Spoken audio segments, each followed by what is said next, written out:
मुसळधार पावसामुळे वसईत दुर्घटना घडण्याच्या प्रकारात वाढ झाली असून लागोपाठ पावसात तिसरा बळी गेला आहे. वसई फाटा येथील रिचर्ड कंपाऊंडमधील मणीचा पाडा येथील बकरा कंपाऊंडमध्ये काल दुपारी 3 वाजता ही घटना घडली. बळी गेलेल्या मुलीचे नाव कविता दुधनाथ जयस्वाल असे असून ती गोरेगाव येथील राहणारी होती. वसई विरारमध्ये मुसळधार पावसामुळे जागोजागी पाणी भरल्याने चालताना पाण्याचा अंदाज नागरिकांना येत नसल्याने अनेक जण खड्ड्यात पडण्याच्या घटना घडतायत.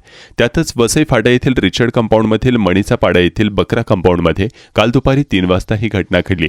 पुराच्या पाण्यात प्रवाहित झालेल्या नाल्यात अडकून कविता दुधनाथ जयस्वाल या 22 वर्षीय तरुणीचा दुर्दैवी मृत्यू झाला. मुलीला स्थानिक नागरिकांकडून रेस्क्यू करतानाचा लाईव्ह व्हिडिओ मोबाईल कॅमेऱ्यामध्ये कैद झाला आहे.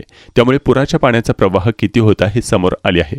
कविता दुधनाथ जयस्वाल असे मृत्यू झालेल्या तरुणीचे नाव असून मूळची जौनपूर यूपीमधील रहिवासी असून सध्या ती गोरेगाव मुंबई येथे राहत होती. गोरेगाववरून ती बहिणीकडे आली होती. बहिणीच्या घरी जाताना तिला नाल्यातील प्रवाहाच्या पाण्याचा अंदाज न आल्यानं ती गटारामध्ये पडली.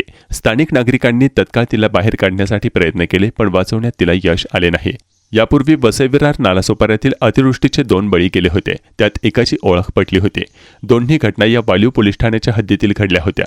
किशोर नामदेव लोखंडे वय 50 असे ओळख पटलेल्या व्यक्तीचे नाव असून वसई पूर्वेतील मांगुळीपाडा भोईदापाडा या परिसरात पुराच्या पाण्यात वाहून गेले होते.